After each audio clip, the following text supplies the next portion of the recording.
కర్నూలు వ్యవసాయ మార్కెట్ యార్డులో ఉల్లిగడ్డలు కుళ్లిపోతున్నాయి. కొనేవాడు లేక ఇటీవల వర్షానికి తడవడంతో నిల్వ ఉంచిన చోటే చెడిపోతున్నాయి. దీంతో కనీసం క్వింటల్ 500 ధర కూడా దొరకని దుస్థితి నెలకొంది. ఉల్లి రైతుల ఆందోళనతో వ్యవసాయ market yard regional joint director Ramanjaneyulu యార్డ్లో పర్యటించారు. మహారాష్ట్రలో ఉల్లి దిగుబడులు రెండింతలు పెరగడంతో ఉల్లి ధరలు పతనమయ్యాయన్నారు. ఉల్లిగడ్డలు తడిసిపోవడంతో ఎక్కువ ధర పలకడం లేదన్నారు. ఉల్లి రైతులకు ఎలా ఆదుకోవాలనే దానిపై రాష్ట్ర ప్రభుత్వం సమీక్ష చేస్తుందంటున్న ఆర్జేడీ రామంజనేయుతో మా ప్రతినిధి Basavaraju face to face. Kurnool market యార్డ్లో ఉల్లి రైతులు ఉల్లి సరుకులను రోడ్డున పరిస్తున్న పరిస్థితి.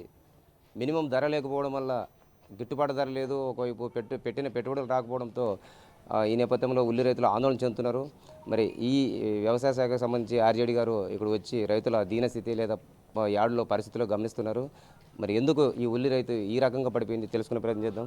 సార్ చెప్పండి, 100-200 కూడా క్వింటాలు పలకట్లేదు, వేలకు వేలు పెట్టుబడులు పెట్టాం, మా పరిస్థితి ఏమైనా రైతులు గగ్గోలు పెడుతున్న పరిస్థితి, మీరేమంటారు?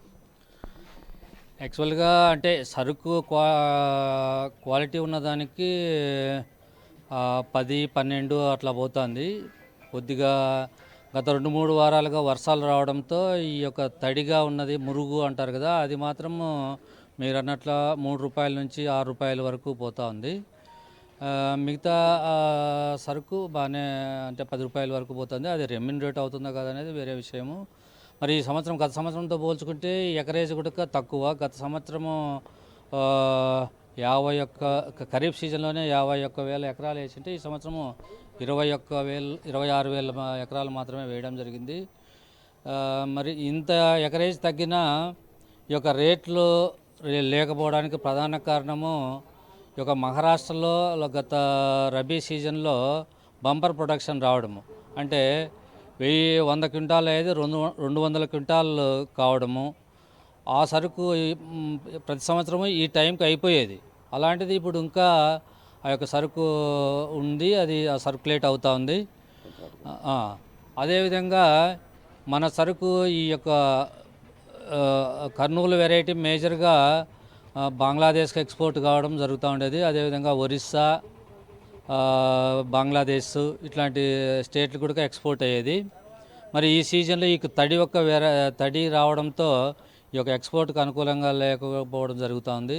అదేవిధంగా బంగ్లాదేశ్కు ఎక్స్పోర్ట్స్ ఆగిపోయినాయి. ఈ 2 రీజన్స్తో ఈ యొక్క ప్రైస్ కొద్దిగా తగ్గడం జరిగింది. మరి ఇది కూడా మేము కొంత వెరిఫై చేసి రైతులు చెప్తూ ఉన్నారు, ఏదైతే అంటే ఇంత అధ్వానంగా పరిస్థితి మారిపోయింది, తెచ్చుకునే సరుకు పడేస్తున్నాము, అధికారులు పట్టించుకోవట్లేదు, ప్రభుత్వాలు పట్టించుకోవట్లేదు, గిట్టుబాటు ధర కల్పించాలి, లేదా సబ్సిడీ కింద ప్రభుత్వమే ఎందుకు కొనరాదు, మమ్మల్ని ఎందుకు ఆదుకోరాదు? అంటే ఈ పట్టించుకోవడం వల్లనే కదా మేము ఈరోజు ఆఫీసర్స్ అంతా వచ్చి ఈ యొక్క మార్కెట్ యార్డ్లో విజిట్ చేస్తాము, అదేవిధంగా ఫీల్డ్కు వెళ్తాము.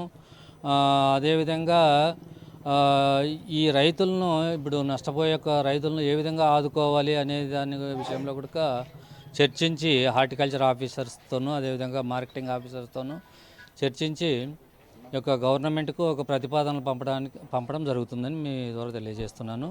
అదేవిధంగా ఈ పట్టించుకోవడం అనేది కాదు, ఈరోజు సీఎం స్థాయిలో కూడా చర్చలు జరుగుతున్నాయి. దీనికి ఎలా మనం సపోర్ట్ చేయాలి అనే దానిపైన అంత చర్యలు తీసుకోవడం అయితే జరుగుతూ ఉంది పై స్థాయి. వ్యాపారులు కూడా కొంత రైతుల పట్ల అంటే దగా చేయడము, దోపిడీ చేయడము, లేదా మధ్యధరల వ్యవస్థ బాగుందని అంటున్నారు. యాక్చువల్గా అంటే మార్కెట్ యార్డ్లో మీరు జనరల్గా సిండికేట్ అంటూ ఉంటారు, అలాంటి అవకాశం లేదు, సిండికేట్ జరగడానికి లేదు. ఎందుకంటే ఈ నేమ్లో ఎవరెవరు బిజినెస్ వాళ్ళు చేసుకుంటూ ఉంటారు, ఎవరెవరు ప్రైస్ వాళ్ళు కోట్ చేస్తూ ఉంటారు. కాబట్టి ఆ సిండికేట్ అనేది మన మార్కెట్ యార్డ్లో ఉండదు, దానికి అవకాశం లేదు. అదే సిండికేట్ ఉంటే గత సంవత్సరం ₹70 పోయింది, ఎలా పోతుంది? కాబట్టి సిండికేట్ అనే పదము ఈ మార్కెట్ యార్డ్లో ఉండదు, అది మీరు గమనించాలి. ఇది మార్కెట్ యార్డ్లో మధ్య ధరలు బెడద కావచ్చు, లేదా సిండికేట్ కథ ఉండదు. ఖచ్చితంగా అయితే ప్రభుత్వం సీఎం స్థాయిలో ఒక సమిష్టి సమావేశం జరుగుతుంది, రైతులను ఆదుకునే దిశగా ప్రభుత్వం అయితే చర్యలు తీసుకుంటుందని ఆర్జేడీ గారు చెప్తున్న పరిస్థితి. కెమెరా పర్సన్ బావితో Basavaraj, BRK news, Kurnool market yard.